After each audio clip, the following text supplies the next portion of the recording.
Hey, good afternoon. Welcome on in, everybody. It's Eric Frandsen, Jason Walker, here on 106.9 FM, 1390 AM, streaming on 1069thefan.com and the 1069 The Fan mobile app. You can also follow along on YouTube, broadcasting live on The Fan, KLGN. That's our handle on YouTube.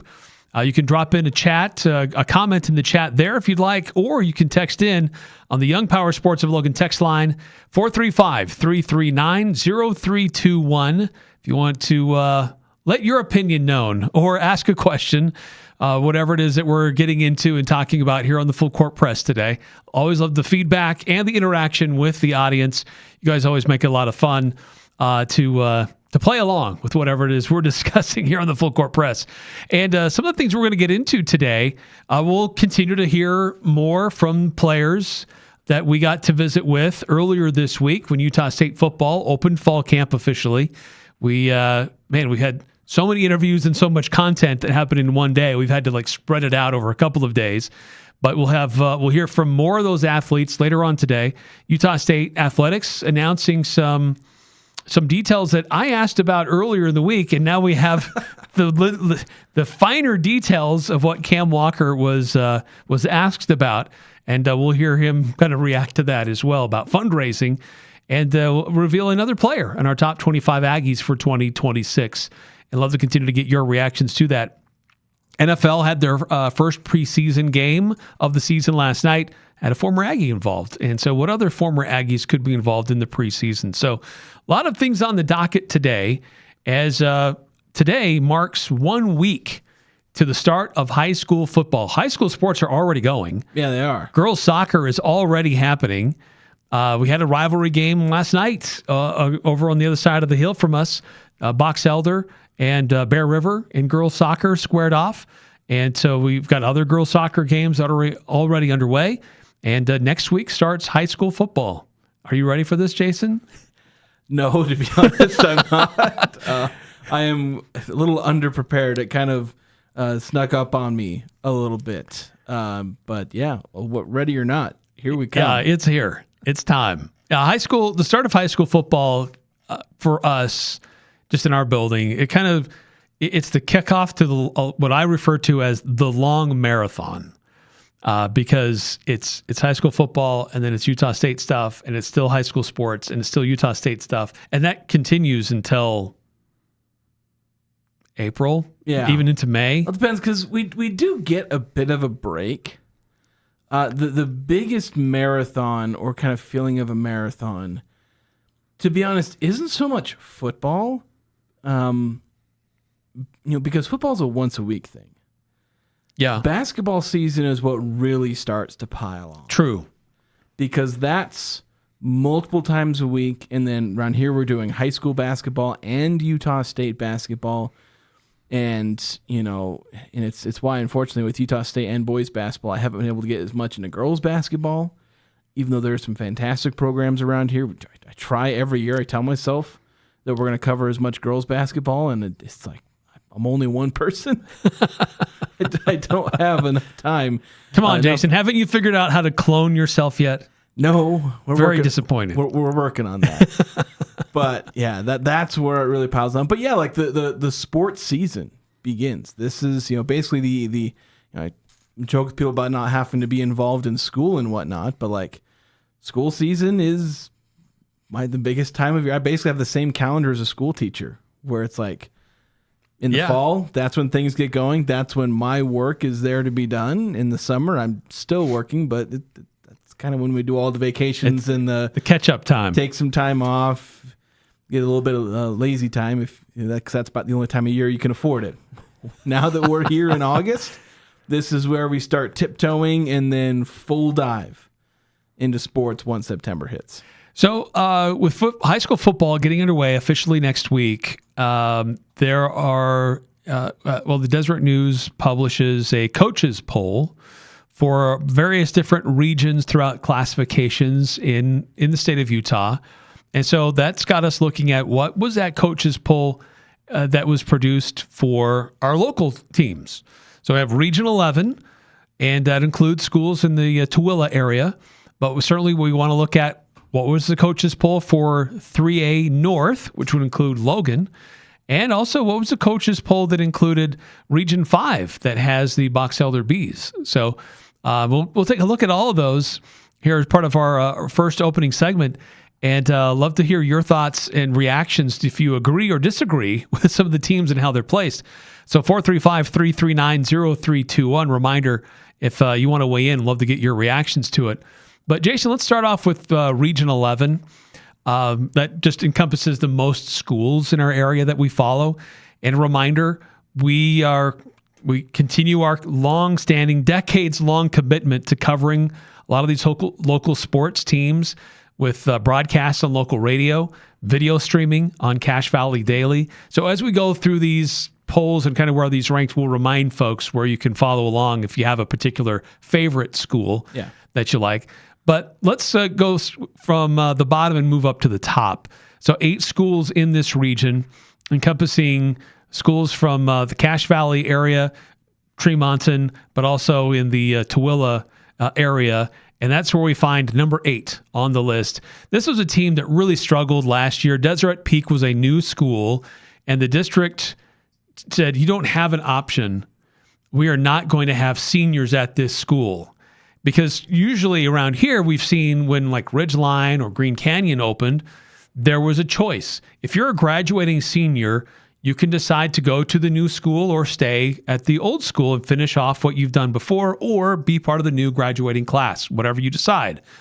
When Ridgeline opened, almost all of them went to Ridgeline. When Green Canyon opened, a lot of them stayed at Skyview. It was kind of a different situation. But Deseret Peak, they didn't have that choice.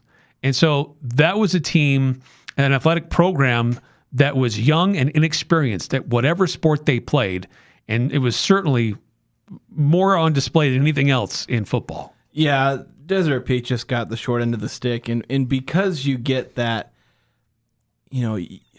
whenever you open new schools or when you split schools, you run the risk of this kind of stuff happening. And it can really just ruin an athletic department it doesn't permanently ruin them, but it can really harm them. We saw this with Mountain Crest, where like the split with them and Ridgeline just about put the Mountain Crest programs in the dirt for a few years, where, mind you, they weren't quite as bad as what Deseret Peak was doing, but I called basketball for the year after the basketball split. They're competing in 5A with a 3A roster. Yeah, it was rough. And football struggled as well.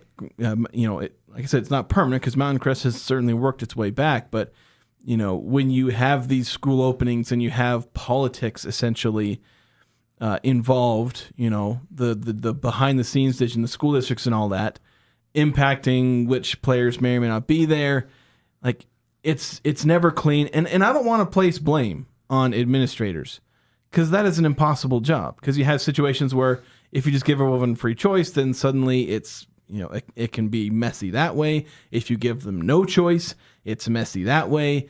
It's pick your poison. So you just try and pick the best one you can go with. Now, they definitely took their lumps last year. Deseret Peak, on average, last year, only averaged 3 points per game. Yeah, it's because they were blown out and held scoreless a lot. Yeah, and we don't need to spend a lot of time piling on. No, we don't. But the thing struggles. is like, they really struggled last year, but they got a lot of experience with the underclassmen. And so now this year, coming to this season, you're going to have a lot of guys who were juniors last year who played a lot, some guys who were sophomores who may not have seen the field otherwise, but got a lot of playing time. And now that's going to be to their advantage coming into this season, where they're going to have a lot of returning experience, whereas some schools are still kind of playing it and filling guys in different roster spots. So that's going to be an advantage to them, but still not sure just how competitive they'll be. Yeah, it's hard because this whole development process, that's something that takes a lot of times. And they'll have some returning players, but again, we'll see. This can be a years-long process of building, in this case, kind of literally from the ground up. So we'll Deseret Peak probably going to finish. Of course, they're also in a tough region. So that's the other thing is you had an ideal starting situation, and they were in a brutal region. So it's not going to be very, very easy for them to climb to the top. But it's a climb that you can eventually make. Yeah, and one of the other schools that was affected by Deseret Peak opening up last year was Tooele. They were affected because they lost key pieces of their roster to Deseret Peak, so they struggled a little bit last year, and they come in at number 7 on this list for similar reasons. Just they trying to remake their roster, getting guys into position who maybe otherwise wouldn't have played a lot of snaps, but because of necessity, they had to put them in those opportunities. But kind of like Deseret Peak, they had guys getting experience where otherwise maybe they wouldn't, and so they've got a lot of that coming back, and they've had some depth. But still a program that's kind of a bit of a challenge right now, trying to grow a program after losing a chunk of their student body. Yeah, but I think they'll actually maybe bounce back a little bit better this year. They were reporting, according to the Deseret News report, they're reporting more returning starters than Deseret Peak. So, and they were better last year. Not by much. They went 2-9, but they got the win over Deseret Peak during region play. So I think Tooele, again, we'll see if they're able to climb out of the basement of Region 11, just because every team above 7 and 8 is like playoff caliber, like, make a run in the playoff caliber type team, for the most part. We'll see that they both Deseret Peak and Tooele could be better, although we'll see if they'll advance much in the standings. And then coming up in number 6 on this list is one of the schools that we follow up here, and that's Bear River.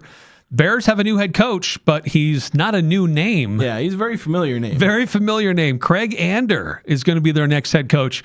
Somebody who was at Skyview for a while. He was at Green Canyon when they first opened, so very familiar with the territory around here. He's been a successful coach, and he's going to be the new head coach for the Bear River Bears, who we follow. They have live video streaming on Cache Valley Daily, but also live on the radio on 104.9 The Ranch. Trent Carter has been handling those duties the last few years, so really excited to continue that tradition of having the Bears on local radio and video streaming on Cache Valley Daily. Yeah, and in Bear River, it's been a bit of a project. They have kind of some of the same struggles as Logan did, where it's like, you're trying to build up. Obviously they have the community support behind Bear River, but it's a smaller community, and you're trying to compete in 4A when they've kind of been at their best in terms of athletics when they're in 3A, but there are sports where they are really good. Football is trying to replicate some of the things Bear River has done in other sports where they've been competitive and been at the top of 4A, and this is something that can take a long time. Last couple of head coaches have made some strides, but just haven't been able to get over the top. We'll see if Craig Ander can. He obviously had a ton of success at Skyview. Wasn't quite able to replicate that at Green Canyon. They were never really bad, but he did have a losing record as a head coach at Green Canyon. But we'll see if he's able to take some of the success he had a little bit earlier in his career at Skyview and maybe tack that onto Bear River. Yeah, and I think for Bear River, this is a school who has gone through head football coaches and just have not really found somebody who can stick. They've had some young guys who they were excited about initially. Maybe here's an up-and-comer, but just never could gain traction, and then they leave. And then another one comes in, and it doesn't gain traction, and they leave. They're bringing in a coach who has a lot of experience, who's from around here. He's not going to go anywhere. So I think that this really brings a lot of stability to their program, which they've really needed. And interesting to see how well this works out for Bear River. This is a program that's won state championships. The last time they won a state title was back in 2006. But trying to figure out new concepts. Again, it's another head coach, another new philosophy that needs to be learned. So there could be a bit of a learning curve here for Bear River. But look for that team to be much more competitive and in a lot more games this year with the coaching staff that has a little bit more experience behind them. Yeah, hopefully we'll definitely see that. Then coming in at number 5 on the list is the Skyview Bobcats with Eric Alder as their head coach. Yeah, Skyview, basically the split with Skyview and Green Canyon basically felt like, Skyview was just this powerhouse in so many sports, and they've basically, them and Green Canyon are basically perpetually on the edge of being high-level teams, but they can never quite seem to reach the peak. Football, more so, they've still been successful in some other sports, but in football, it's you have these really good teams. Last year, last few years, they've had some electric offenses, but just haven't been able to, again, get over the line to being a title contender. They're just right on the cusp. And there's just always something about the team that's just not quite there. The defense, in some cases the offense, but it's just like last year was particularly the defense. Just wasn't as good. They're number 11 in 4A in points allowed per game. It's like one of these years Skyview's going to put it all together, because this is a team with long history of region titles. They won a pair of state titles about 5-6 years ago. So Skyview can be an elite program. But really, ever since that split, they've not really been able to get back to that. Yeah. Although, again, they've never been bad in at least the time that I've been covering high school sports around here. But they've lacked that peak capability. Yeah, generally, Skyview has a good program. It's just, can they have an elite team from year to year? A familiar name for us, Ryan Boehm, former Aggie running back, is their defensive coordinator for the Bobcats.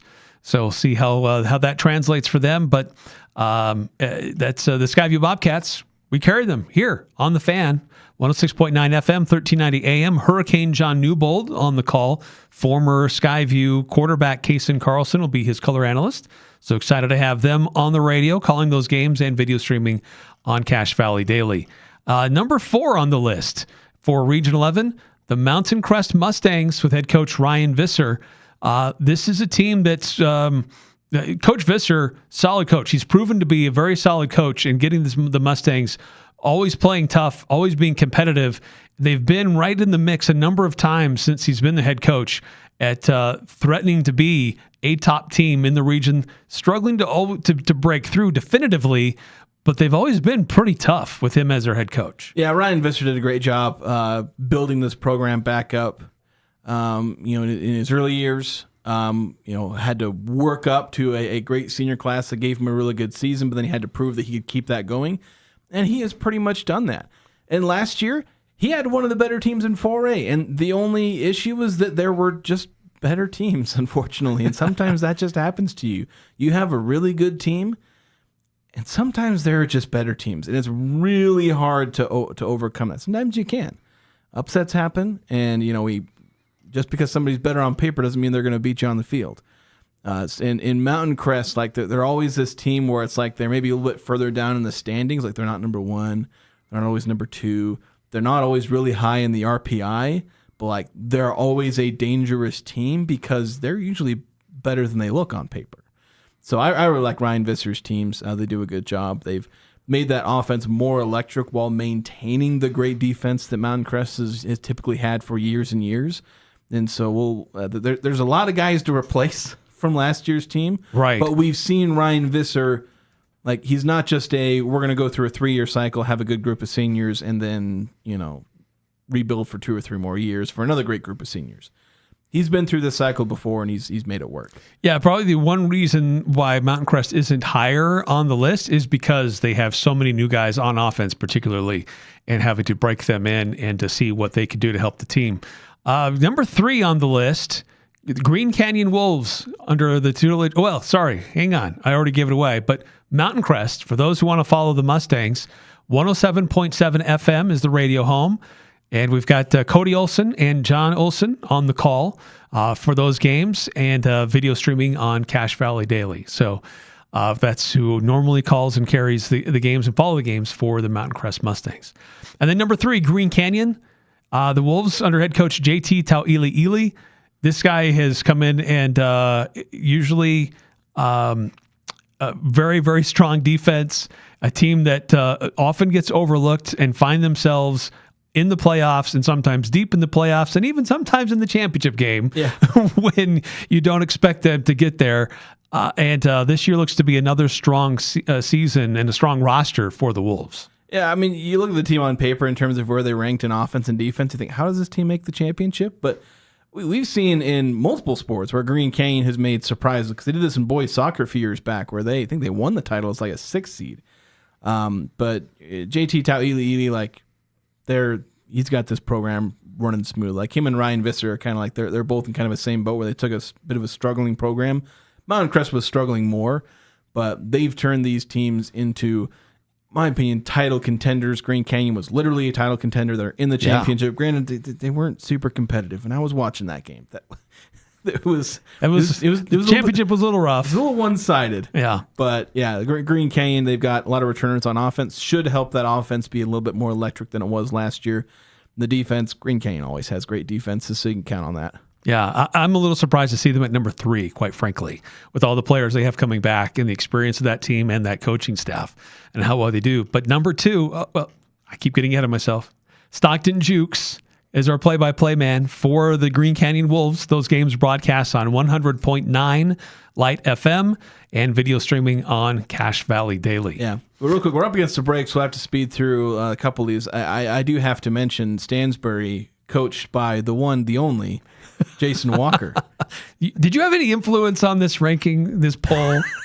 Is that why they're so high? A Jason Walker did vote in this poll. And he is a graduate of Utah State. He is. But he went to Ben Lomond High School, though. Yeah. So Stansbury Stallions coming in at number 2. Stansbury's a tough program. This is a team with some really good returning players on offense and on defense. Jason Walker, head coach, is the defensive coordinator. That's his focus. And this is a team that is tough. And they're going to throw a challenge out there. Where it comes down to Stansbury or Green Canyon, I'm a little bit surprised. I think either one of those teams are in the hunt for that number 2 position. Probably a bit of a coin flip, but I'll be honest. I'd say Mountain Crest. I think it's gonna be a pretty tight 3-way race. Yeah, it could very well for second place. Only Mountain Crest's inexperience is maybe the one thing that holds me back a little bit. Perhaps, yeah. And then number 1, unsurprisingly, the Ridgeline Riverhawks, coached by Travis Cox, and you can hear those games on 104.5 The Ranch. Dave Simmons on most of the calls for those games, and a longtime broadcaster, video streaming on Cache Valley Daily.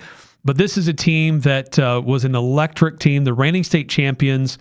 They did lose some key guys on offense, but they also have other key guys coming back, especially a lot of guys on that offensive line. When you're breaking in a new quarterback, you want a lot of experience on that offensive front, which Ridgeline has. Yeah. They did lose Crew Jones because he transferred to like Orem or something like that, didn't he? He did. He did an amazing defensive player, do everything guy, but wanted to up his game and up his profile as if it wasn't high enough. He's already committed to an SEC team. I don't get it. But you know what?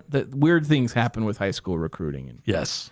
But yeah, Ridgeline, for a team that was just utterly dominant last year, best offense, best defense, just best team overall, they still return a decent amount of returning talent.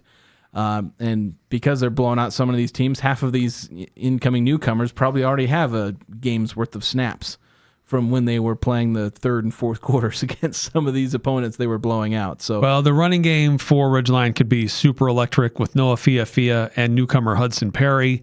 They've got the breaking in a new quarterback, Crew Cox, son of the head coach Travis Cox, and his. This is like the third different Cox quarterback they've had. Well, the middle brother was a wide receiver. Was he a wide receiver? Okay, yeah. They recognize a lot of these names. There's always great players. Yes. So, Ridgeline looks to be very solid up and down. Both on offense and defense. A lot of key guys coming back on a championship team that just steamrolled through everybody in 4A. So no surprise to see Ridgeline at number 1 in Region 11 and could be one of the top teams in 4A once again. Yeah, heck, they were one of the top teams in the state last year, let alone just regardless of classification. We need to take a time out here in the Full Court Press. We'll get into where did Logan land in their region and Box Elder. We'll get into those and their coaches' polls respectively coming up. But before we do that, we'll reveal our next player in our top 25 Aggies for 2026. That's coming up on the Full Court Press.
Welcome back to the Full Court Press. Eric Frandsen, Jason Walker, going through the latest coaches poll for the upcoming high school football season, which begins next Friday on a variety of high school football games will be covered on our local radio broadcasts, local stations, video streaming on cachevalleydaily.com as well, and a lot of different ways to follow these games and to follow your local high schools and how well they do throughout the upcoming season. Very excited to kick that off next week, a week from today. But before we continue on and talk about some of these other teams and where they landed or more reactions to these polls, we got another poll to get through. And this is our top 25 Aggies for 2026. And today we reveal number 16 on our list based on ballots that were received from 5 of us in previewing this upcoming football season.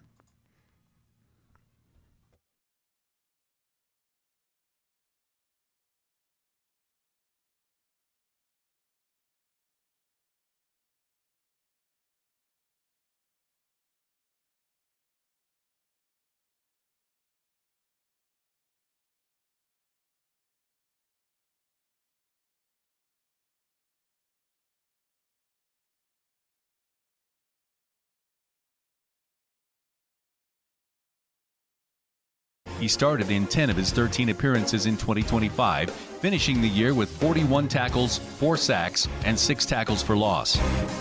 Even at his young age, Joe is one of the best returning players for this Utah State team and will continue to improve and make big plays while wearing Aggie blue.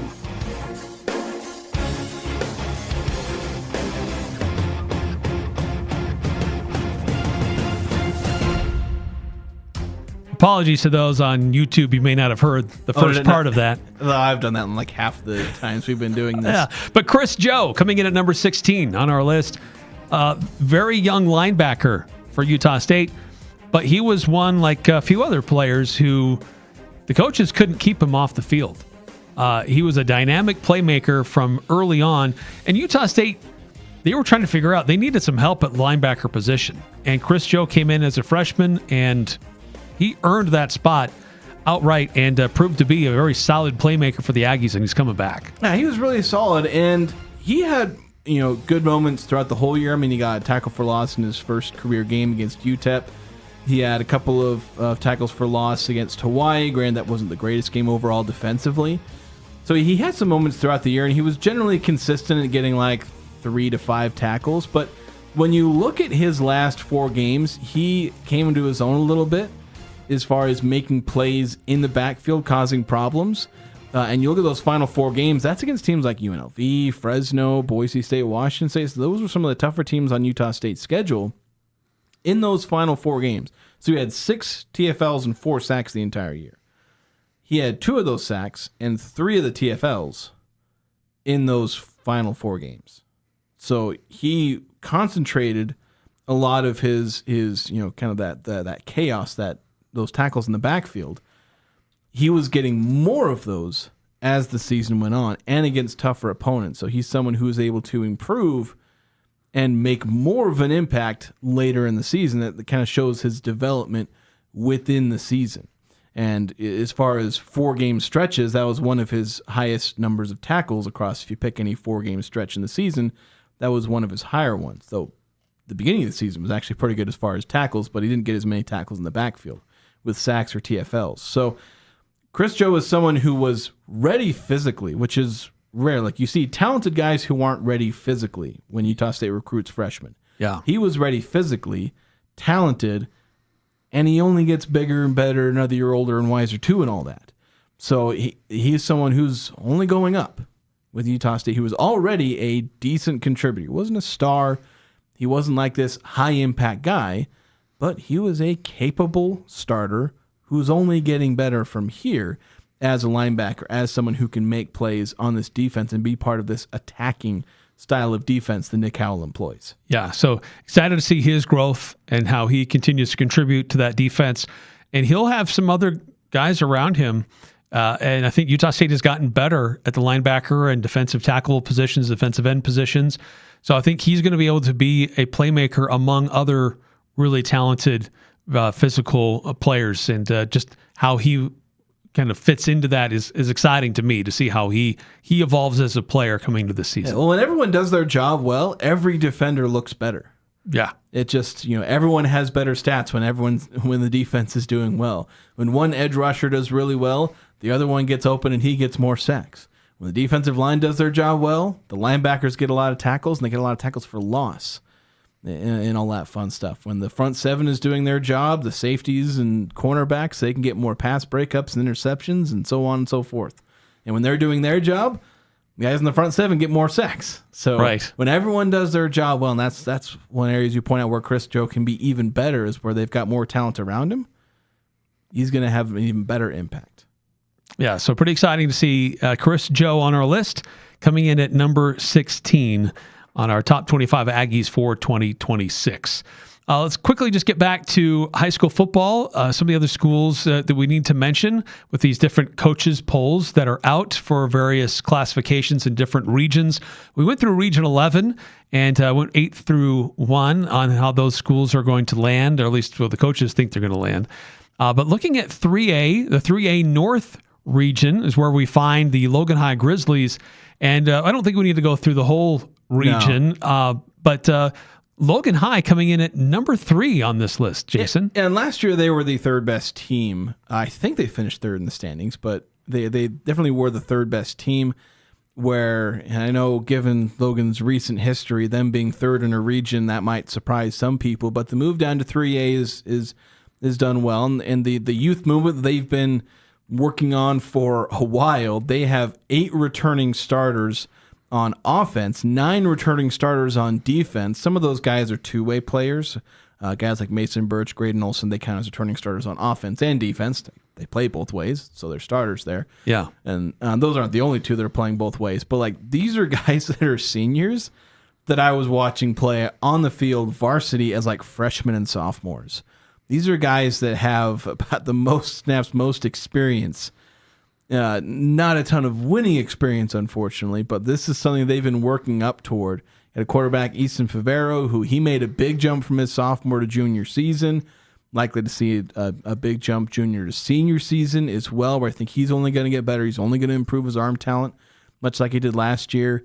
Got good skill position players, the offensive and defensive linemen who, like a lot of these kids just literally just needed to get bigger. Like that. It's a physical thing. The skill was never an issue. And I watch these guys go skill for skill. They're great, but like the corners will be smothering a wide receiver, but they're 3 inches shorter, or they're too small, or whatnot to be playing that defense. They just need to get bigger, taller, stronger. Give them another year. I mean, they're not going to go through a magic growth spurt and grow 6 inches, but like just get a little bit bigger, a little bit taller. You've got that experience. And so I think that's really going to help them. Are they going to be the stars of 3A? That's a tough ask. You still have Morgan in the region. Like Morgan kind of has a stranglehold over this region the same way Ridgeline has that stranglehold over Region 11. But Grantsville, like they're a team that can Logan put up a really good fight against Grantsville, maybe a fight for that second spot, finish a little bit higher in the RPI. They struggled in the RPI last year. It didn't put them in a good spot for the playoffs. So those are the things that I think Logan can really improve on. Last year was just about being a team that wasn't a doormat for everyone. And they accomplished that. They were a lot better last year. And now it's about making another stride toward being a team that can have a respectable run in the playoffs and shock a few people. Yeah, new head coach for Logan, Justin Hughey. Yep. He's got familiarity from around here, graduate of Box Elder. Spent time coaching at various different places. He's been down at Southern Utah University as an assistant. So excited to see what he can do in bringing his brand of football to Logan High, helping them grow on what they were starting to get going last year. Yeah, it should be a lot of fun. So they came in at number 3 in 3A North. And then for 5A, looking at Region 5, Box Elder B is at number 1. This is a team that had a really solid season this last year. Head coach coming into his 3rd season, Carson Mund. And again, another familiar face from the area, graduate of Box Elder, went to Utah State, knows the territory, and has built a really nice program at Box Elder, who really solid season last year, 9-3 overall, 5-1 in Region play, and looking to be another very solid team this year in Region 5. Yeah, should definitely be able to be good. Carson Money coached Logan for a year, I believe, and then he went down to Box Elder. Obviously, he's a graduate there. That was probably the ideal coaching situation. It's very familiar. But yeah, he's done a great job down there as well. A state title in 5A has been very elusive for the Bees. They haven't seen one since 1995. So we'll see, is this the year that they break through in 5A? They barely have a state title within my lifetime. So could be a really exciting season for the Bees, and hopefully that works out. Forgot to mention Logan High. Who's the play-by-play voice for the Logan High Grizzlies? Some guy you never would have heard of. We already mentioned his name. He's coaching somewhere else. He does double duty. Jason is our voice for the Grizzlies on KVNU, 102.1 FM, 610 AM, and video streaming on Cache Valley Daily. Yep, me and Josh Anderson. Going to be, of course, the first game, I believe, is going to be at Zions Bank Stadium. That's what I've been told. I think they're going to have that one. They're facing Summit Academy, but I believe it's at a neutral site. That might still be up in the air. I was talking with Gordon Garrett and figuring that out. We were texting back and forth. It's just like we need to make sure that I'm on my preparation has not been as good this year, mostly because I was lazy and I kept thinking it was further away. So we got to lock down this year though. This week we're going to lock down on preparation, and we'll be ready for this because I know the Logan team has been preparing. Like they've been going at it. And, of course, this is something they've been building for several years, a lot of these kids. Well, and you know what? Their school district has made some significant investments to help their athletics. They've transformed the municipal into an indoor training facility. They just put in an artificial field near the football field so they can do extended practices and training, not just for football, but for lacrosse and soccer and a bunch of other things. So Logan is trying to make some investments to help improve where things are at with their athletics because they've struggled a little bit for a little while. So trying to turn things around. They've struggled a bit, but they're putting in the effort to turn this around. All right, we've got to take another time out here in the Full Court Press. When we come back, Utah State making some major strides in fundraising. We asked Cam Walker about it earlier this week, and today they dropped some specific numbers, and we'll see how well they're doing with trying to reach their goals that they've made to raise money to get themselves ready for that Pac-12 transition. That's coming up next here on the Full Court Press.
Live Young Rentals is officially rolling at Young Power Sports. You can rent street bikes, side-by-sides, and watercraft from brands like Polaris and Can-Am.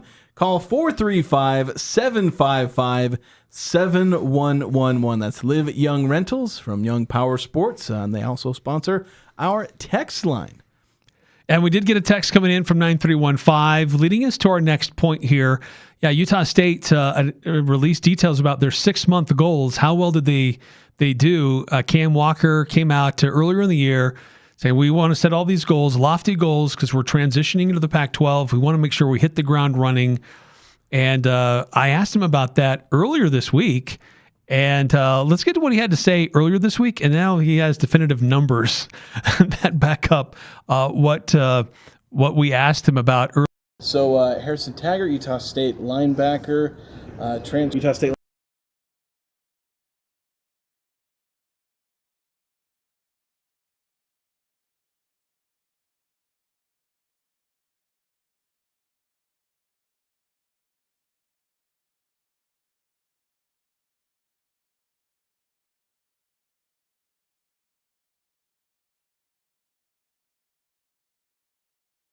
So, well, it's not wanting to play. So we're going to have Jason come over here and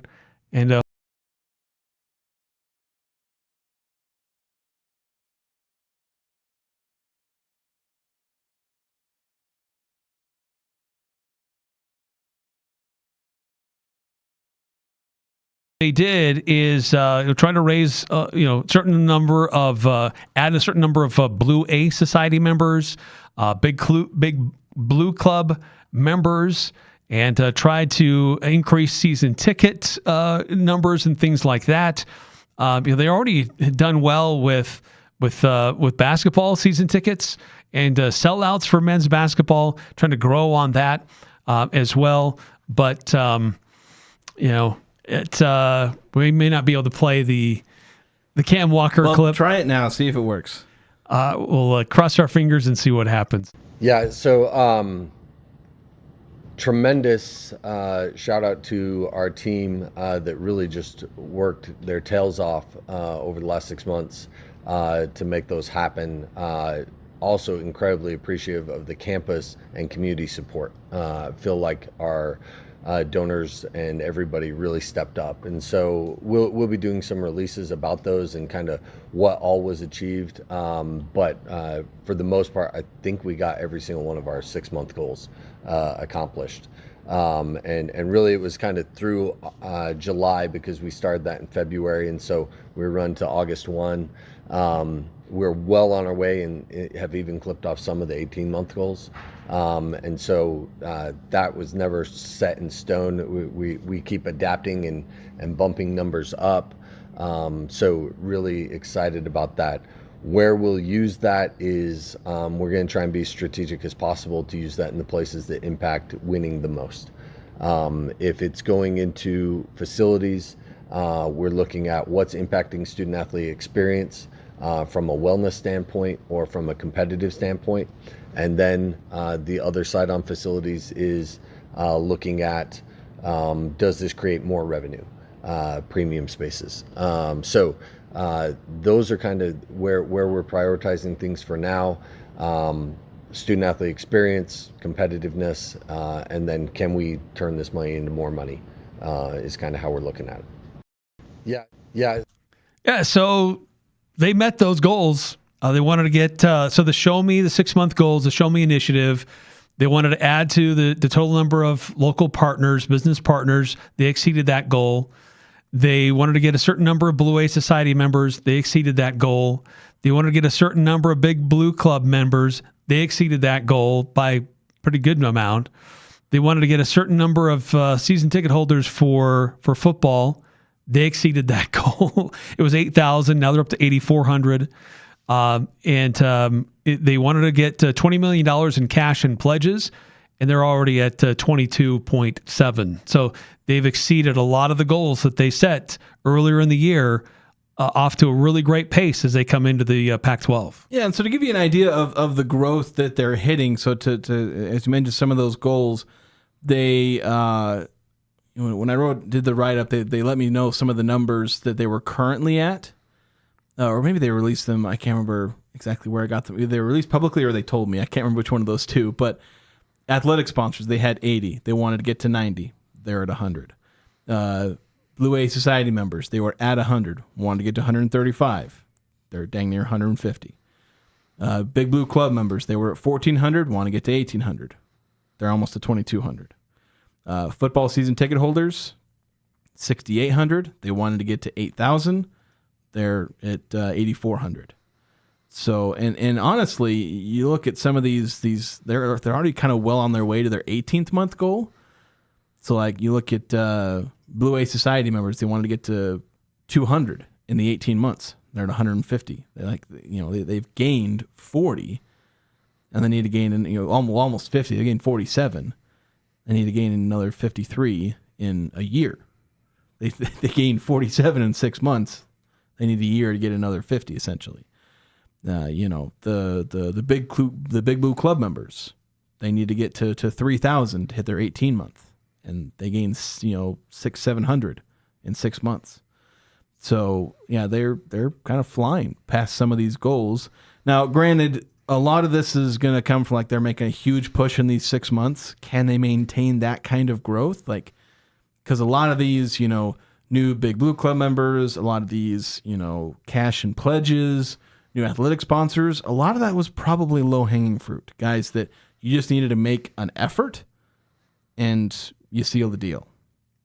Can they, get a little more juice from the squeeze here with the or rest can they of shake this goal? different trees? Yeah, shake different trees. Maybe that's the better analogy here is find different trees to be shaking, the ones that are a little further away, the ones that are a little harder to find. So that's going to be the key. They've looked really good in these 6 month goals, but hitting those 18-month goals, that's a whole different challenge entirely. And it's a whole different challenge entirely from pretty much every single university can hit these massive short-term goals. But can they be sustainable for 10, 20 years in this new athletics landscape? Right. But I think those are big questions. That is a big question. But I think this also illustrates there's a different trust level with this institution right now than there was a year ago or 18 months ago. Yeah. There's a completely different level of trust in the community with what's going on with that institution, in athletics and in its administration, with its coaches and its players. Yeah, because Utah State's had good basketball teams before. They haven't had back-to-back seasons of selling out tickets. They've had good football teams. They still don't even have a good football team yet, at least that they've put up in the last 4 years. And they have more season ticket holders than they've ever had. There's been a level of trust and community engagement that this athletics department has done that really I haven't seen. I've not been around forever, but I haven't seen it in the time that I've been around here. Yeah. We got to take another time out. Love to get your reactions to the news today about Utah State exceeding a lot of its goals, its 6 month goals, as they transition into the Pac-12. 435-339-0321 here on the Full Court Press.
Hey, you want the OE filter for your diesel?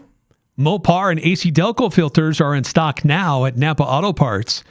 They also have NGK, Schaefer's, Amsoil, Rotella, Dello, Valvoline, all in stock right now at Napa Auto Parts, multiple locations between Preston and Providence here locally. We've been talking a lot about high school sports this hour. Just a quick reminder, girls soccer is underway. Some teams having their first games yesterday afternoon. Some teams have played twice, but certainly a team to watch this year are the Green Canyon Wolves. Great program, and we've had some great girls soccer in this region. Green Canyon's been really solid. Ridgeline has had some solid teams. Mountain Crest has had solid teams. So watch for that to continue. But Green Canyon could have a pretty special season with some of the players they have on their roster. And already some of these games underway as they're the first games to get going for the high school athletic season. It seems that in girls soccer, and I'll say this, of any sport that is played here in Cache Valley that I am aware of, in terms of its capability relative to its peers, Cache Valley girls soccer is the best sport that's played in this valley.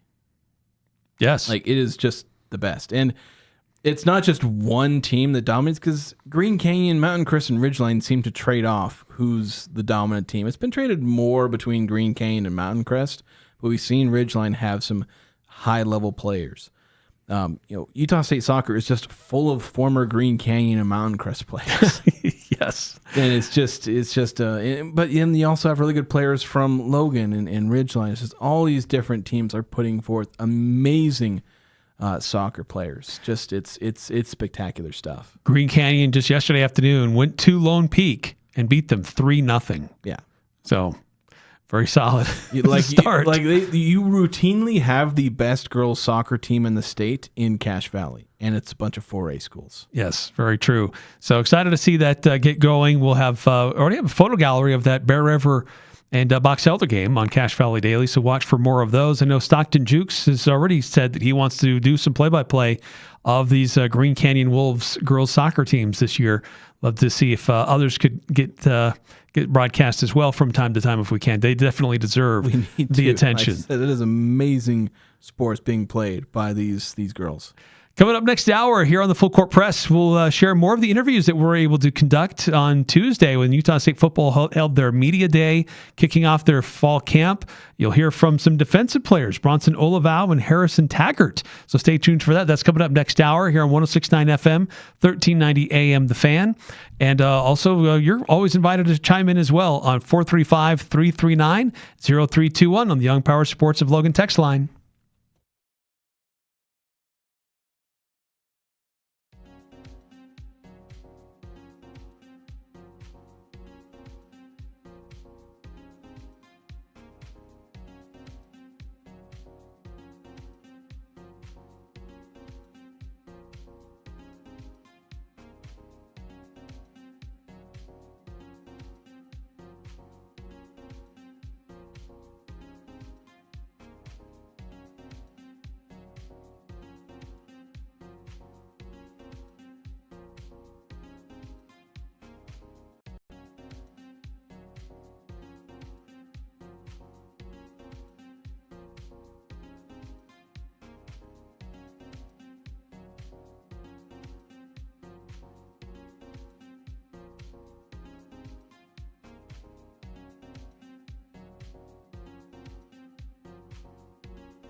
Good afternoon, everybody. Welcome on in. It's another edition of the Full Court Press. Happy Friday. Hope you had a good week. Getting ready for the weekend. Cache County Fair and Rodeo is going on. Raspberry Day is going on. It was a good, busy week, and I'm ready for the weekend. You're dialed up. You're ready to go. I'm not dialed up. I'm worn out. I'll be honest. Today was I was very much is it 4:00 yet? Because I want to get to the show. Because I know that's a signal of, well, usually it's a signal of like the best part of the day, the chance to just come in here and talk sports for a little while. But it is also signal the end of the day sometimes. Not so much on like Monday and Tuesday, Wednesday. I had to stay after the show those days because there's a lot of things to get done. But today it's straight to the weekend after the show. There's a lot. And we had a lot of fun last hour talking about high school football as it's a week away. Exactly 1 week from today, high school football will begin. 1 week in about 2 hours, but who's counting? Yeah, we got a lot of our local teams, again, coverage on local radio and on CacheValleyDaily.com. It's it's not common that you see so many schools have their own designated radio station that follows them. It's pretty common in rural America that like a radio station will follow high schools, but to have this many high schools and this many radio stations involved is not common. Yeah, and I don't mean that to brag or anything. It's just it's bragging. It's fun that we get to be able to do that. That we have the resources to do that, and that we've been able to introduce video with that now coming into our like 5th season of adding video. Has it only been that many? Complementing what we do on radio. So it's really fun. We look forward to it every year, and kicks off next week. Yeah, and I look forward just because, like the working with the schools. Yeah, like Logan High School is like way too nice to me. For me, basically just coming in, filming the games, and calling the games. But they're like I guess it means a lot to be able to see their kids play. There's a lot of people who I hear all the time about people who are across the country, literally out of the country, watching their relatives, their kids, their nephews, play sports. It's an amazing thing. Yeah, it's a lot of fun. We get excited for it every year. It's a lot of logistics to go into it, but it's worth it. There's this. You'd be surprised how much logistics has to go into it. You think it's just point a camera and talking to a microphone. I wish it was that easy. Yeah, we wish it was that easy. I might be out of a job if it was that easy. So let's keep the discussion rolling on. Talking about football. Last year, Harrison Taggart, maybe stepping into the role of John Miller, or I don't know, maybe they'll switch it up. But basically, those are probably going to be your 2 leading tacklers, 2 big leaders on the defense, kind of the quarterbacks of the defense is kind of the way linebackers get portrayed. And yeah, let's start with Bronson Olevao. Fun interview. Both these guys are fun interviews, but Bronson, just really, really nice guy, really amazing guy, and very similar to Bronco Mendenhall in a lot of ways, where his faith ties into what he does with football. Yeah. So tremendous shout out to. That's Cam Walker. That's not who we want. No, we want this one. Let's try that again. Yeah, so Utah State linebacker Bronson Olevao. Tremendous shout out to our team. And now I've got 2 things happening at once. I see what I did. I thought I unclicked it. Let's try it one more time. 3rd time's the charm, Jason. Utah State linebacker Bronson Olevao. What year is this for you? This is year 5. Year 5. Year. This is final year for you. Yep. Yes, sir. You spent all of it at Utah State, right? That's you're kind of a dying breed. Yep. Guys that are willing to spend 5 years at one school, just Yes, sir. for lack of a better way to put this. What kept you here in an era where you could have gone to 5 different schools in 5 years? Yep. I was just talking about this. I'd say one, my parents, my family, has helped me stay grounded here in Cache Valley. One of the things they've always told me is the grass is greener where you water it. And so when it comes to challenges or like hardships, I think it's easy nowadays. Like you can get up in the portal and leave. But for me, it's always been stay in my process, and it's helped me grow over the years. And I'm fortunate enough to be in the position I am now as going into my 5th year. Second, I'd say my friends. I've built amazing relationships with the community and people, but also I've made my lifelong friends here. And so they've kept me grounded, and they've kept me here. Then third, Coach Mendenhall. Coach Mendenhall coming into the program, and Coach Shane Hunter called me when they came in, and I had an amazing talk with him and Coach Mendenhall. And it's really helped me made my decision of staying here and finishing off here, because they're just aligned with everything that I believe in, culture, program, beliefs, and overall being a kid from Utah and being a member of the Church of Jesus Christ of Latter-day Saints has really helped me. It's just easy for me to be under someone like Coach Mendenhall, and I love him, and I love the program, I love the coaches, so I love Cache Valley. And what has been the growth like for you as a player over those 5 years? Because I can try and track your growth on the stat sheet, but Yep. what really have you been able to do to grow as a player and as a person throughout these 5 years? I think being in Coach Mendenhall's program, he's taught us, again, one of the things that he's always helped us remember is that we're more than just football players, and that as young men, he wants us to be peculiar and set apart. So as I've been able to be here in college, go through my experiences, make friends, but also go through really hard things and trials, it's really shaped me into the young man I'm still becoming, and the man that I hope to still be, a father.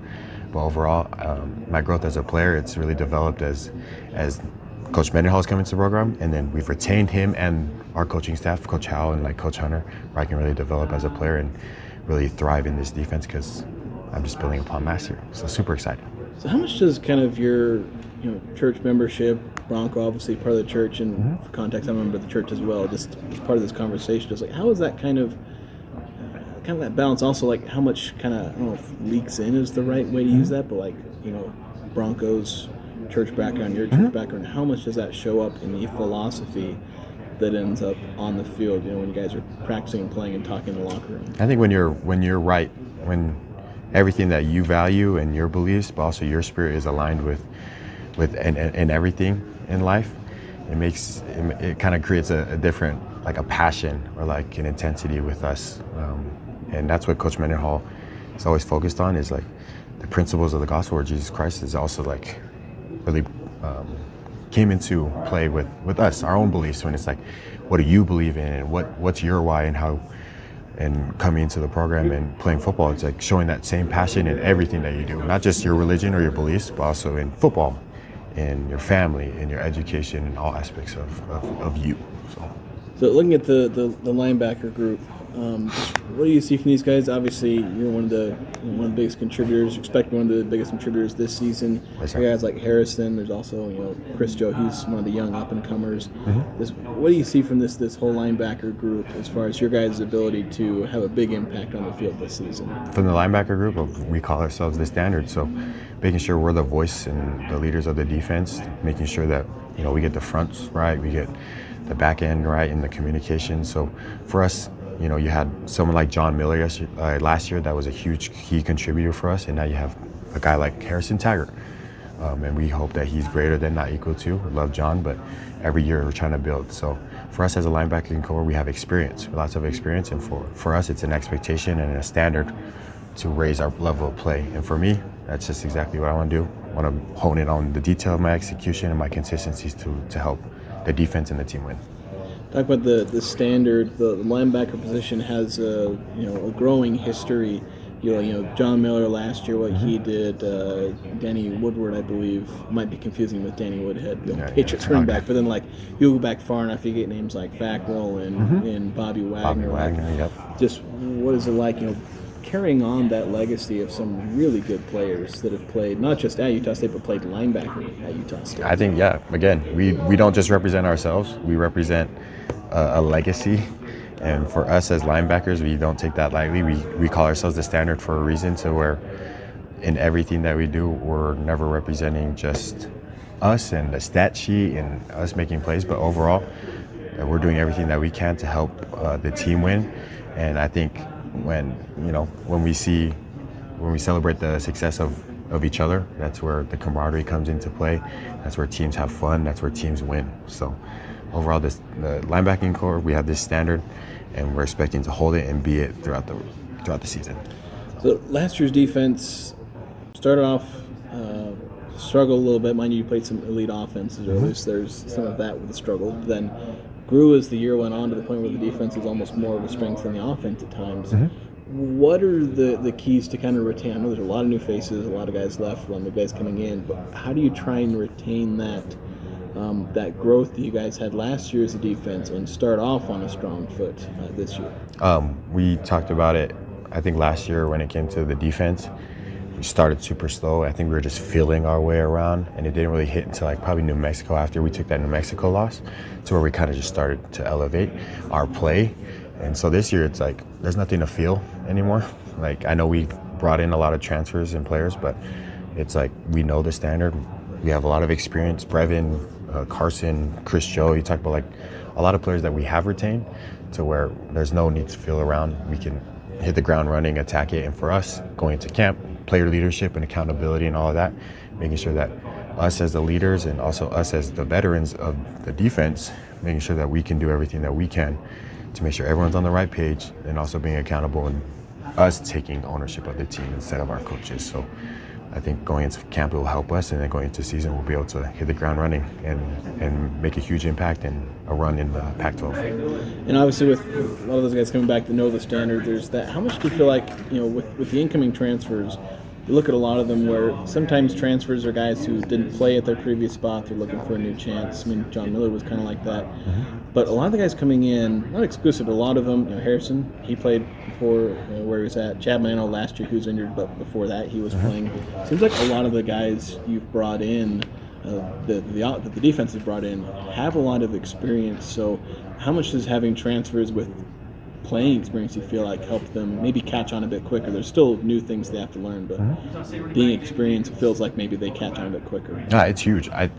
When you look at Harrison and you look at some of the players that have come in, the trust is built a lot faster just because they've had a lot of experience. I mean, they've come from good schools. Harrison's come from Cal, and then you have like DK came from Oklahoma State, and like just a lot of good players that have a lot of experience. So when they come in, we expect them to learn fast, and that's exactly what they've done. And going back to the principle of greater than not equal to, we expect them to come in and be greater than not equal to last year.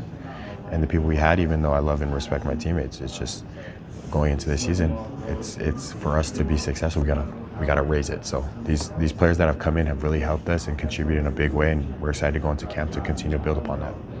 You feel like because you got the same defensive coordinator, do you feel like that's just with in terms of identity and style, are a lot of things just going to kind of remain consistent, or are there some subtle changes, do you think, that'll happen just with year to year? I mean, I think every year the coaches look at the roster that they've developed and will play to the strengths. So for this year, it's what are our strengths, and as we go throughout camp, we'll be able to see that and put ourselves into the best situations and the best game plan to really be successful out there. Can't say the team is the defensive side is the same as last year's, just with the players and the personnel. But overall, I would just say this year we're going to figure out we're going to find our identity, and we're going to expect to be greater than last year, and overall shock a lot of people. Finding an identity is something that can't always happen in spring and even fall camp. It's got to spend time. But what do you feel like some of the strengths? You mentioned coach trying to work toward the strengths of the players. What do you feel like some of those are, maybe as you see it right now, that coach will try and take advantage of and build a defensive system and identity around? I'd say our front guys, we have a lot of experienced players, but also a lot of strength there. So I think around the front and on how we move, how we set up a lot of our plays and blitzes, I think it will just really help us be successful with our front guys, and putting us as backers in the back end, communicating very well, and how we can really create havoc and disrupt offensive efficiency. So. You mentioned maybe shocking the world a little bit. Obviously, Utah State, you look at preseason polls, you guys are usually picked 5th or 6th. Nationally, I think they have you guys somewhere in the 90s. What aspects about the team do you feel like will shock people that are currently picking you guys again in all those spots? Yeah, I mean, I would say our player leadership and camaraderie overall. I think it just starts with how close we can become, but the culture of our program and the player leadership and the players really buying into it. And I think we're a program that's built upon total effort and a program that's built unlike any other. And I've seen as we've gone throughout this past year and this process of off season, and we're going to head into camp with the same mindset of being different and set apart. So this year, and also the detail of our execution and everything that we do, and that will shock a lot of people in this coming year, and also help us continue to build off of what we did last year. So, Bronco talked a little bit with us about the schedule and how you were saying, like, you guys will have to play better just to reach last year's, like, win total. Mm-hmm. Just when you look at the schedule, like, is that kind of exciting to you? Like, if you're 30% better than last year, you might only have the same record. Is that kind of an exciting thing where you have to be better just to meet the same record as last year? Like, how do you kind of think about that and approach kind of that kind of reality, or at least perception of the strength of schedule? I think it's exciting overall when it comes to like a new conference and the level of play, but it's mainly for us is staying bought into our own process, not getting too, antsy. One of the things is like that my coach always tells us, Coach Hunter, is don't be too high or don't be too low, because you just be even kill when it comes to it. And so in our process is being even kill, but being deliberate in everything that we do. So I think as we stay in this process and we just focus on getting better, it will show. It will show out there on the field. It will show in our play. It will show in our execution and everything. And as we go throughout the season, it will help us win games. And so I really want to focus on that. We don't really focus on like, yeah, it's exciting or like the stress of it. It's just more of, we know what it is, and let's stay in our process and let's just focus on getting better. And by the time season comes, we'll be able to reap the rewards as we work hard. So. Just kind of last question for me is, obviously, this is going into your last season, as you mentioned, what are the things that you want to maybe accomplish individually, but also the things you're looking forward to the most this overall season? I've loved my journey, and I want to enjoy the journey with my team. But I want to do everything that I can. I, of course, have my individual goals. Of course, like I want to be a Pac-12 first team in those individual accolades. But overall, I want to be an amazing teammate, an amazing brother, but also do everything that I can to help my team win the Pac-12 championship and to love my teammates. So, all right. Thank you so much, Bronson. Thank you, Jason. Yeah, there he is, Bronson Olevao. Great guy, and just down to earth. But he's a competitor too, and he wants to compete at a high level. He wants to be recognized at a high level, but he feels like he's got a lot of guys around him that are going to help him achieve some of those goals too, collectively as a team. Yeah, he believes in himself and he believes in his teammates, and and believes in the team as a whole. Heard that phrase a couple of times. Shock a lot of people from a couple of different coaches and players. Like they're expecting to do big things this year. Yeah. So. Yeah, and again, we keep saying this, but we really think the strength of this defense, the strength of the team this year is going to be in its defense. And Bronson Olevao is one of the leaders of that defense, and that's a good leader to have in the mix of a very strong unit for Utah State. Yeah. Before we go to break, let's get to a couple of texts. Some of them are kind of carrying over from last hour. We were talking about high school football and also fundraising goals for Utah State. 6391. Saying, when I win this Powerball lottery, I'll be the newest member of the Blue A Society. Let's go. Is the Powerball up really high? It's every now and again it hits $1 billion or something like that. I'll run up to Malad or everyone buys tickets Franklin. And then somebody wins it and then they go bankrupt and then repeat the process over. Yeah, that's true. 9315. It helps not having that lady that went to Washington and a lot of her higher history gone also. Yeah, her high spending on stuff that doesn't necessarily matter. Yes. Then 8968 texting in. It seems too hot to play football this time of year. It's definitely been hot. I do not envy those athletes out there practicing and getting ready because, man, it's the last part of July and early part of August here. It's been hot. Though earlier this week, it did cool down a little bit of a cooling trend, but it's picking back up again. And I think we're supposed to hit 100. My phone says it's 101 right now. North of 100 again this weekend. So yeah, normally you practice indoor to get away from the cold. And yeah, they might be practicing indoor to get away from the heat. Though I don't know how Utah State's indoor, like air conditioned. Kind of. I guess you would know. You sneak in there all the time. Or just do your practices in the morning and you'll be okay. Yeah, that's probably the better idea. Do them at like 5 a.m. when it's 85 degrees outside. Yes. All right. We've got to take a time out here in the Full Court Press. We'll continue the show and continue to get your reactions. 435-339-0321. And this chaos continues in college sports generally with this 5 years for 5 and the class of 2022, the high school class of 2022. Do they get an extra year or not? And well, Gonzaga is definitely taking advantage of this ruling, and they're jumping on it. They added another player to their roster. We'll introduce you to who that is and how that might change things for their team as they start their time into the Pac-12. Introduce you who he is and what that could look like for Gonzaga. Coming up next here on the Full Court Press.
I'll get you $1 million plus. And it's like, okay, so you got all those different people in your ear telling you all about, all these opportunities they're going to get you. And it's like, it's hard for a young person to overcome that when young people are kind of influenceable because they haven't, had as many experiences.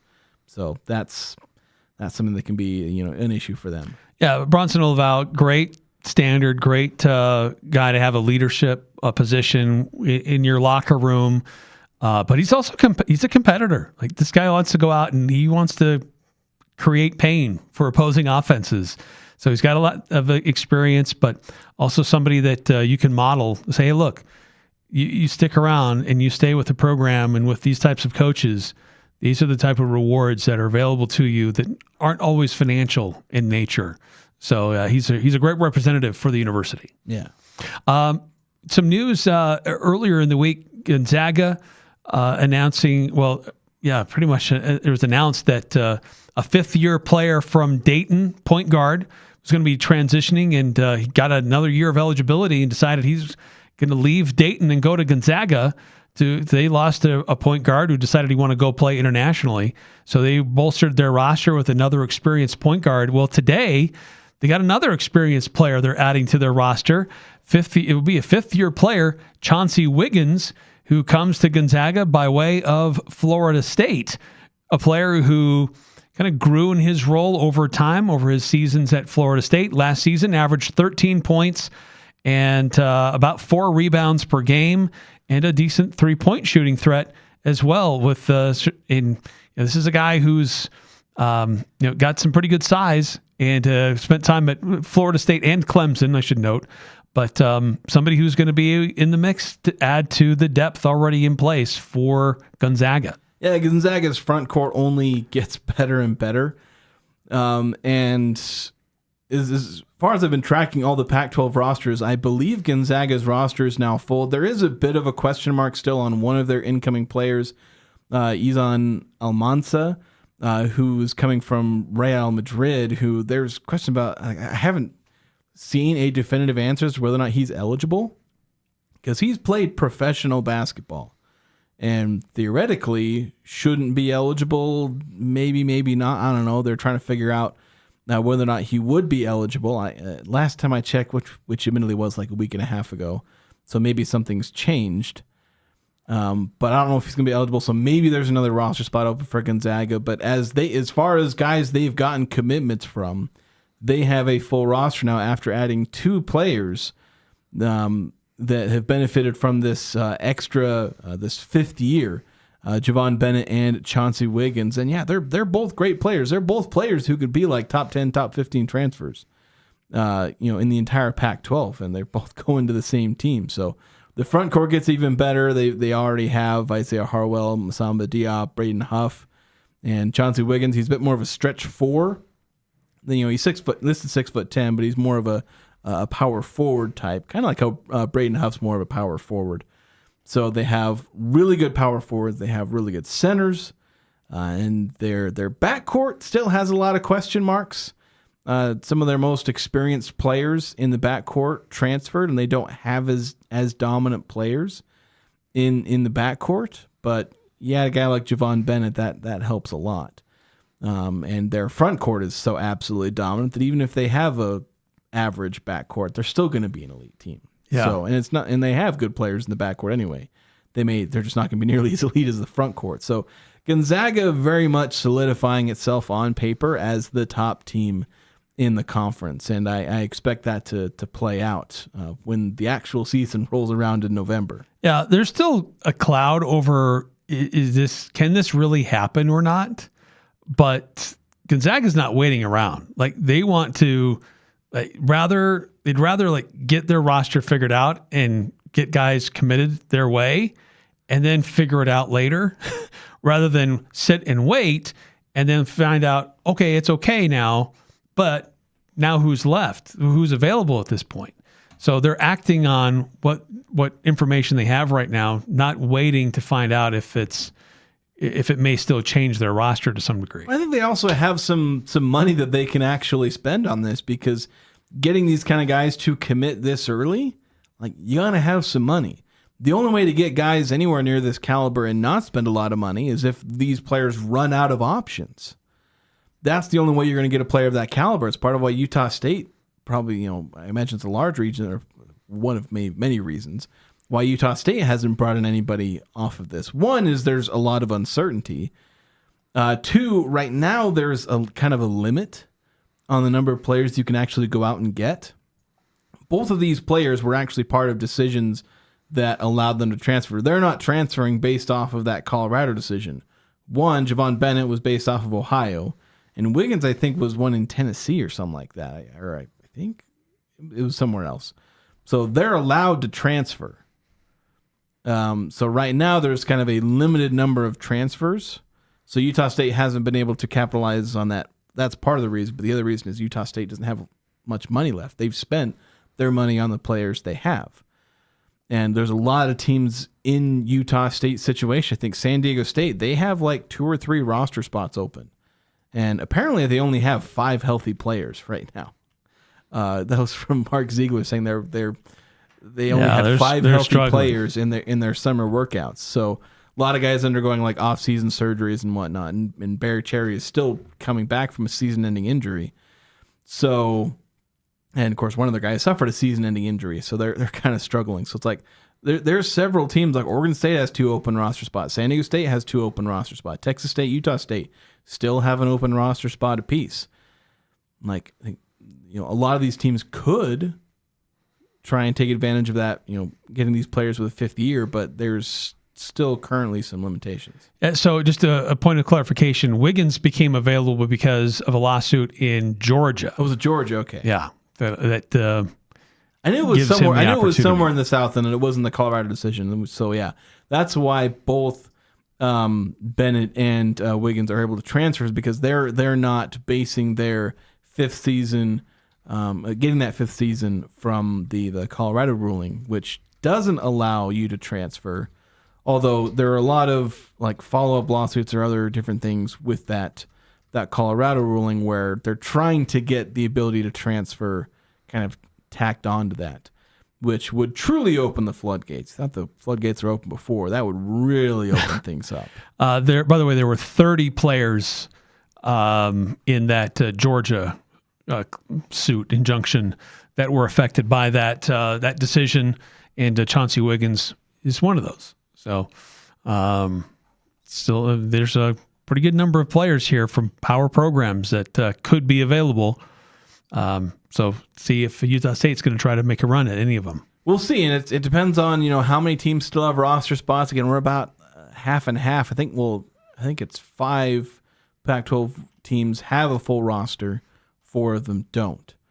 I don't know what that ratio is like for the entirety of college basketball. LSU apparently only has like 4 players listed on their roster, and maybe only have which I say that Gonzaga only has 4 players listed on their roster, but if you go track down the people committed to the roster, they've got a whole roster. Yeah. But from what I can tell, LSU might only have like 8 players, if you include like international commits and guys they just haven't put on the roster yet, for one reason or another. So some teams might barely have a roster. Other teams have 90% of a roster. Who knows? Maybe some of these teams won't go with a full 15-man roster because they don't feel like they're going to get a quality player. So why roster somebody else who isn't going to play? Yeah, crazy. So that's the latest. And there's a number of players. Some have already committed to other places, like R.J. Godfrey, who is a forward at Clemson in Georgia. He's headed to Arizona. JaMychal Stillwell at Central Florida, UCF. He's headed to Texas Tech. So some of these players have already made. They're not wasting time, and these other schools are not wasting time signing them. Yeah, a lot of these early players, because again, a lot of the players that are immediately chasing this are the kind of guys who will have a home immediately. Or for a lot of them, once all this news was coming out, they would have been in contact with some of these coaches who were like, "Hey, if you get eligibility," like MJ Collins, like he was basically sitting on Coach Calhoun's doorstep waiting for eligibility so he could say, "All right, let me in now." Very true. So a lot of these, this initial wave are really good players, and they're all going to power conference teams because they're the ones that have some money left over or have a donor that, again, just, okay, give me, $500,000 so that we can get this extra player.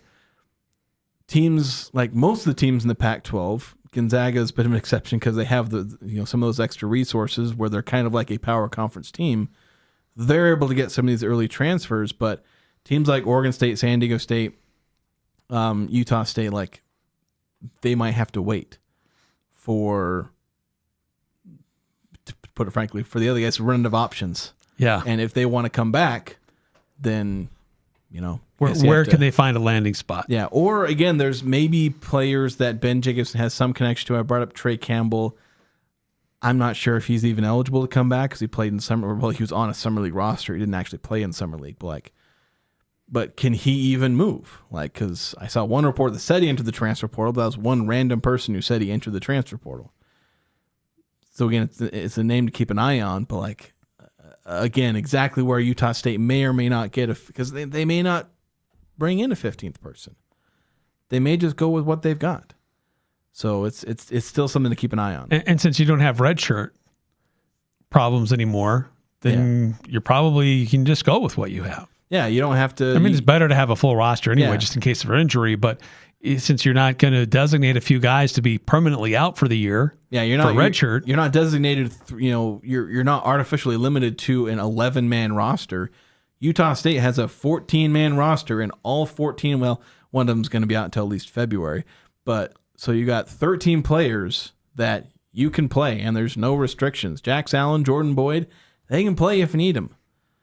You can play Sean Phelps. Sean Phelps is a player who, in years past, he might have redshirted when he comes in initially, where he's kind of behind Connor Turnbull and Colin Mulholland, but he is available and might be needed because Colin and Connor both had injuries, recent injury histories. So we'll see.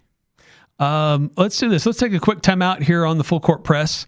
There's kind of news continues to evolve with this Protect College Sports Act. And one recent amendment that's being thrown in here could involve realignment or expansion for different conferences. And so it's got a lot of people wondering and speculating what could happen in the last minute here before this goes into place. But also, we had a first NFL preseason game last night, and so the NFL preseason underway, and some former Aggies are on some rosters. So keeping an eye on them and how are they doing, and who maybe has the best shot at making a roster. So that's all coming up on the Full Court Press.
Head on over to Birdie's Golf Lounge. They're on 650 North, 870 West in Logan.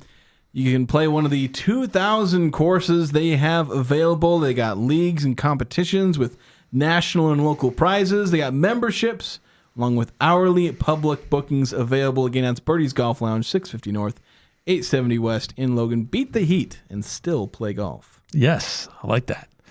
By the way, we did discover Chauncey Wiggins was a member of the Boston Celtics Summer League team. Apparently that isn't as much of a barrier as I was potentially considering. That's not a disqualifier anymore. There's some precedent there. So just comes down to, can you enter the transfer portal? Have you entered the transfer portal? Because we're keeping an eye on Trey Campbell, former Northern Iowa guard, who, I don't know, who knows, maybe he could join Utah State, or is Utah State maybe looking for someone who's more of a wing or small forward? Yeah, Wiggins got in games. He played. He got points. Grabbed rebounds. All this is so he confusing. was involved. Which, in the past, he's like, nope, that's it. You're out. Yeah. You participate with the team. You're done. But now you can be a failed professional, as the NCAA will call you, and you can come back to college. Yeah, Jackson Kohler is another one of those guys. He was on the Jazz roster, but he could get another year of eligibility. He's got ties to the state of Utah.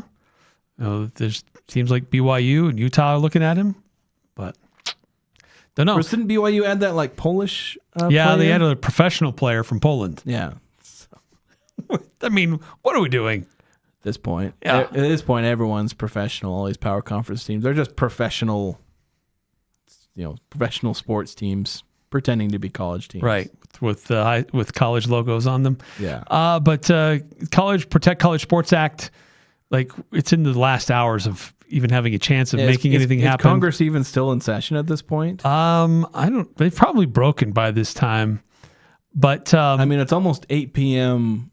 their time. True. So it's unlikely that they're still, because they're getting ready to break for their 5-week recess. Yeah. Congress works those dentist hours, like 2 to 4 p.m. on Tuesdays and Thursdays and 1 to 3 p.m. on Monday, Wednesday, Friday. I can't imagine them being open this late.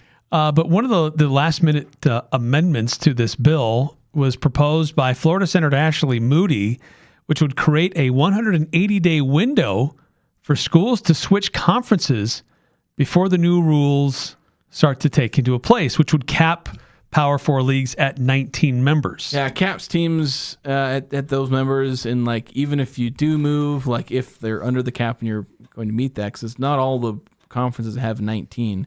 I don't know if any of them have. Well, one of them. I don't think 20? any of them have 19. I think they cap out at 18, but if you were to move from one power conference to another, you have to basically go independent for 5 years. 5 years. Yeah.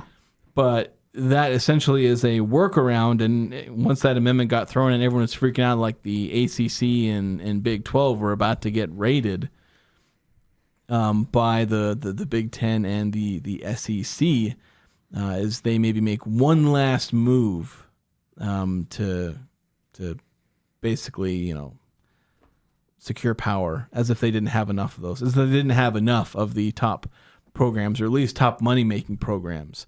Yeah, there are 16 teams in the SEC right now. Yeah, so that's just, it's just crazy. So, but from what I understand, there was a bunch of last-minute action, the last couple of days, amendments, a lot of political stuff that just goes over my head, Senate procedures and this and that and the other. But it doesn't look like it's going to get passed before, again, unless I check social media and it turns out it did pass. But doesn't look like it's going to pass at this point before the recess. Of course, then there was statements from politicians saying, senators should stick around and pass it. Do they pass it? Do they stick around because there's also a bunch of political stuff about, are some senators going to force them to stay around instead of going to recess? Because there's a whole weird process about how the Senate goes to recess, but they don't actually technically go to recess. I don't know. There's a bunch of weird stuff with Congress and with politics.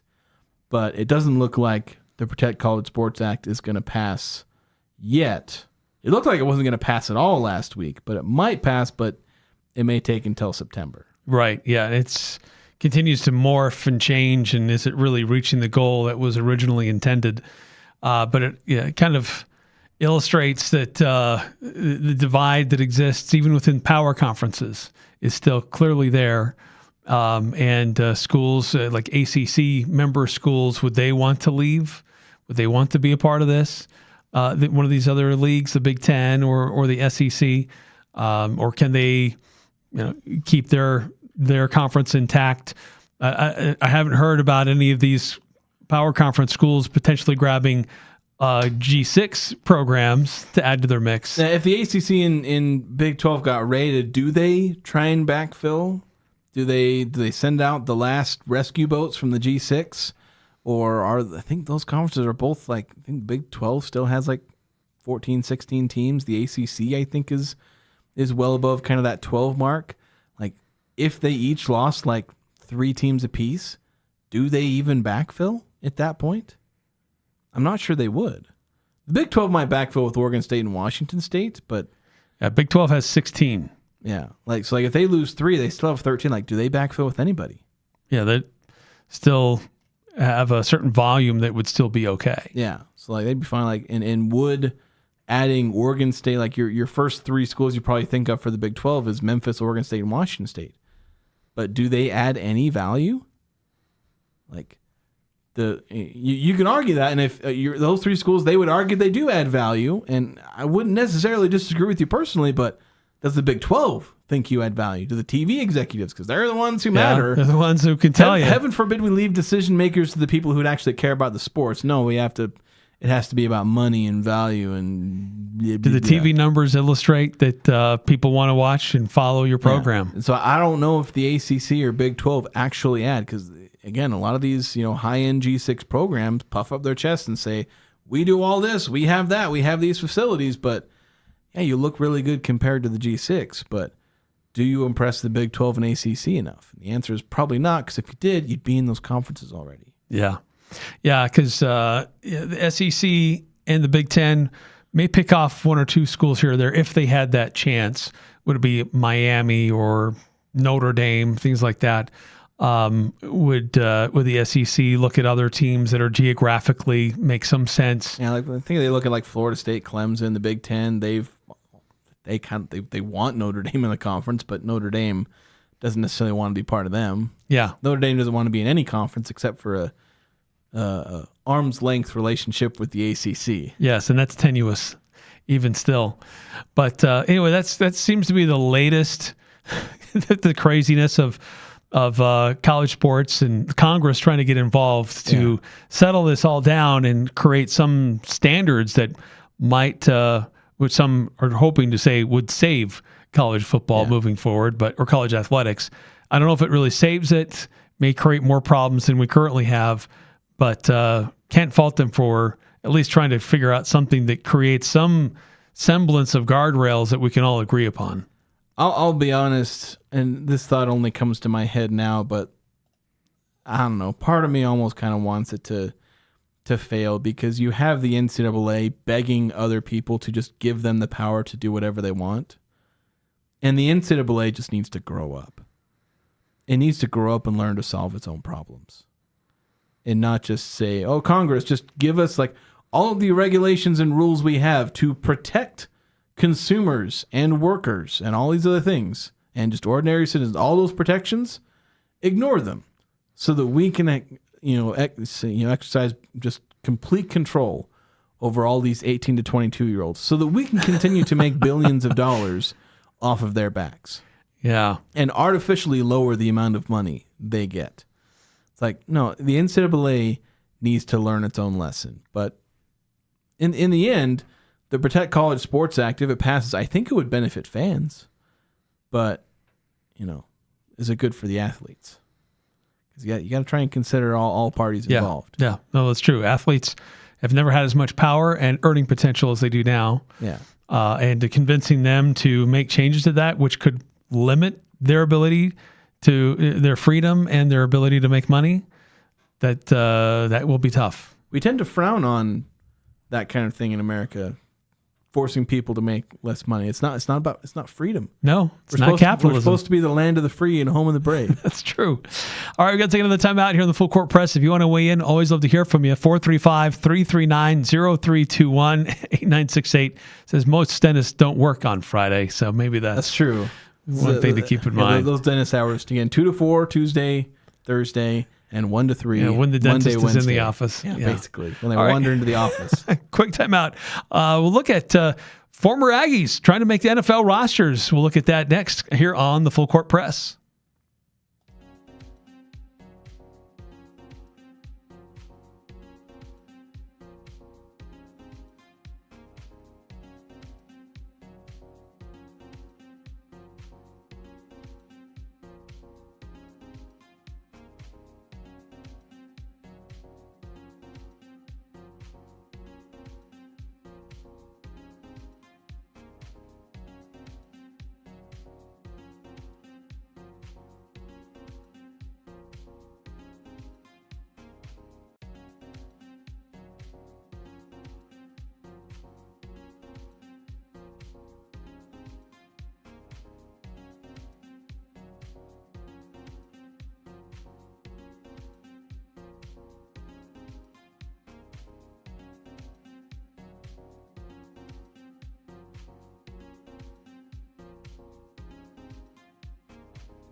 All of us here at The Fan congratulate this year's Best of Northern Utah winners presented by Alpine Cleaning and Restoration.